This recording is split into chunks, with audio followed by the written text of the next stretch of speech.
Hello, আসসালামু আলাইকুম। শুভ সকাল। সবাই কেমন আছেন? আশা করি সবাই ভালো আছেন। আমিও ভালো আছি। এই তো সকালের নাস্তা রেডি। সকালে উঠতে উঠতে একটু দেরি হয়ে গেছে। তো সকালের নাস্তা এই তো পরোটা, ডিম পোস্ট, সাথে আরও তরকারি ছিল। তা আমরা তো খেয়ে নিচ্ছি। তা আমি পরোটা খাই, একটু কালো জিরা দিয়ে ভাত খাচ্ছি, গরম গরম ভাত। কালো জিরা ভর্তা তো খেতে খুবই ভালো লাগে। তো এই তো আমার বাবা বাজার নিয়ে এসছে, যে ধুন্দুল, শসা, ডাঁটা, লতি সব বাজার করে নিয়ে আসছে সকালবেলা, একদম ফ্রেশ ফ্রেশ তরকারি। এদিকে গরুর গোশও নিয়ে আসছে, যে তো আজকে রান্না হবে গরুর মাংস। তো এই যা একটা বড় ইলিশ মাছ ছিল, ইলিশ মাছটা কাটা হচ্ছে। এদিকে ছোট পিয়ালি মাছ আনা হয়েছিল, সেটাও কেটে নেওয়া হচ্ছে। আজকে কয়েক পদে রান্না হবে। তো বাজার টাজার তো সারা হয়ে গেছে। তো এই তো ইলিশ মাছটা তো আমার বাবা কেটে নিচ্ছে, তার তো খুব শখ মাছ কাটার জন্য। তো বললাম ঠিক আছে কেটে নাও। তো আমার এখানে ছোট বোন রান্না করবে সরিষা ইলিশ, এই জন্য মাছগুলো কেটে ধুয়ে নেওয়া হচ্ছে। আর এদিকে মা সরিষা বেটে দিচ্ছে। যেহেতু ছোট বোন বলেছে যে সরিষা রান্না খাবো, তাই আমি বললাম ঠিক আছে, তোর যেটা পছন্দ তুই সেটাই রান্না কর। তো এদিকে কাঁচামরিচ বেটে নিচ্ছে, নেওয়ার পরে এই তো মাছগুলো একটু হলুদ, লবণ, মরিচ দিয়ে সুন্দর করে মাখিয়ে রাখা হচ্ছে। আমি বরাবর এটাই করি। এটা করলে আমার মনে হয় মাছের ভিতরে ছোট মাছ বা বড় মাছ যে কোনো মাছই হোক, এই আগে থেকে একটু হলুদ, মরিচ, লবণ দিয়ে মাখিয়ে রাখলে মাছের ভিতরে সব মশলা ঢোকে। তা আমরা তো বাঙালি, পেঁয়াজ তো লাগবেই। যতই সরিষা বাটা খাই, অনেকে সরিষার সাথে পেঁয়াজ খায় না, তা আমাদের তো লাগবেই। তো পেঁয়াজটা প্রথমে লাল করে ভেজে নিয়ে, যে পেঁয়াজ বাটা দিয়ে এখন হলুদ গুঁড়ো, মরিচের গুঁড়ো, ধনিয়া গুঁড়ো সব দিয়ে ভালো করে কষিয়ে নেব। অনেকেই আছে হিন্দুরা বা যারা আছে তারা তো খায় না, পেঁয়াজ খায় না, তা আমাদের তো পেঁয়াজ লাগবে, পেঁয়াজ ছাড়া তো চলবেই না। এদিকে সরিষা বাটাটাও দেওয়া হলো, সরিষা বাটা দিয়ে সুন্দর করে কষিয়ে নেওয়া হচ্ছে। তো এদিকে তো মাছটা আগে মশলা দিয়ে মেখে রাখা হচ্ছে, যে মশলাগুলো কষিয়ে নিয়ে পানি দিয়ে এদিকে মাছগুলো আস্তে আস্তে করে বসিয়ে দেওয়া হচ্ছে। এই তো আস্তে আস্তে তো তরকারিটা হতে থাকবে। তো এদিকে তার একটা রান্না বসিয়ে দেওয়া হচ্ছে। তো তরকারিটা তো হতে থাকতেছে, বলক উঠে গেছে। তো এদিকে আরেকটা তরকারি রান্না করবে। তো কয়েকটা কাঁচামরিচে দেওয়া হয়ে গেল তরকারির উপরে। তো এদিকে তো আমার ছেলেমেয়েরা তো ইলিশ মাছ খাবে না, তাদের জন্য যে চিংড়ি ভুনা করা হচ্ছে।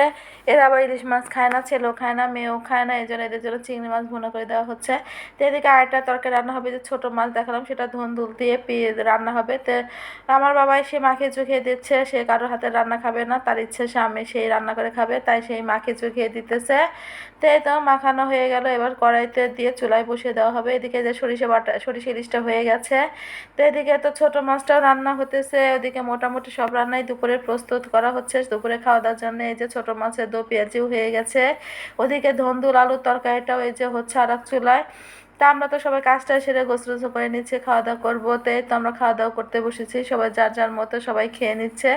তো এই তো খাওয়া দাওয়া করে রেস্ট করে বিকাল হয়ে গেছে। বিকালের সুন্দর পরিবেশটা দেখাচ্ছে আপনাদের সাথে, যেহেতু পাশে একটা লেক আছে, সেই লেকে একদম সোনালি আকাশ, বৃষ্টিও হচ্ছিল ঝিরঝির করে।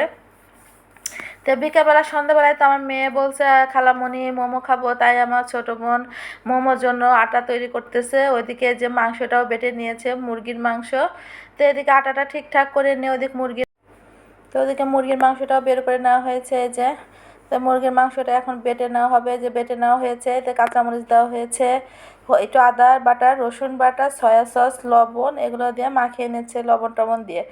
তো এই তো বাচ্চারা তো বায়না করেছে মোমো খাবে, তাই আমার ছোটো বোন বানিয়ে দিচ্ছে। তো মুরগির মাংসটাও রেডি, ওদিকে আটাটাও রেডি করে রেখেছে। এবার বেলে বেলে সুন্দর করে বানিয়ে দেবে। এই তো বেলাও হয়ে যাচ্ছে, ওর মতো করে ও যেভাবে পারে সেভাবে বানিয়ে দিচ্ছে। তো এত ঝামেলা আমি পারি না বা ভালোও লাগে না, তো ও তো সুন্দর করেই বানিয়ে দিচ্ছে। বানিয়ে টানিয়ে দিয়ে এবার সিদ্ধতে বসিয়ে দেবে।